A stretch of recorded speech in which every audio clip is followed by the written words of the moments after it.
खुनाच्या गुन्ह्यात न्यायबंदी असताना जेलमधून फरारी झालेल्या उत्तर प्रदेश राज्यातील 50,000 रुपयांचे बक्षीस ठेवण्यात आलेल्या आरोपीला पनवेल शहर पोलिसांच्या मदतीने ताब्यात घेण्यात आले।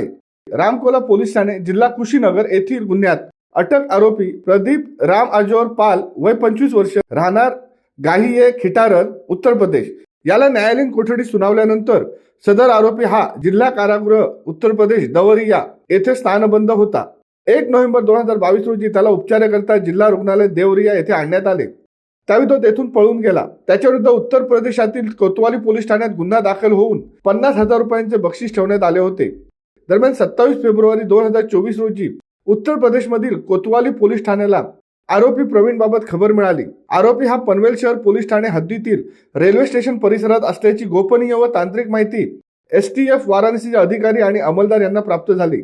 त्यांनी तातडीने पनवेल शहर पोलीस ठाण्यात मदत मागितली। त्यानुसार पोलीस उपआयुक्त परिमंडळ 2 पनवेल तसेच सहाय्यक पोलीस आयुक्त पनवेल यांच्या मार्गदर्शन व आदेशाप्रमाणे गुन्हे प्रकटीकरण पथकातील पोलीस अधिकारी आणि अंमलदार यांना STF वाराणसी पथकाच्या मदतीसाठी रवाना केले। त्यावेळी आरोपी हा पनवेल रेल्वे स्टेशन परिसरात मिळून आला। ही कामगिरी पनवेलच्या पोलीस निरीक्षक अंजुमन बागवान, पोलीस निरीक्षक प्रवीण भगत, पोलीस निरीक्षक राघवेंद्र मिश्रा व पथक, STF वाराणसी उत्तर प्रदेश, सहाय्यक पोलीस निरीक्षक प्रकाश पवार, पोलीस हवालदार अमोल पाटील, पोलीस नाईक लक्ष्मण जगताप, पोलीस शिपाई विशाल दुधे यांनी पार पाडली।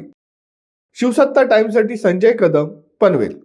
दे धडक बेधडक वृत्त देणाऱ्या आपल्या शिवसत्ता टाइम्स न्यूज चॅनलला लाल बटन दाबून सबस्क्राईब करा आणि बेल आयकॉनला क्लिक करायला विसरू नका।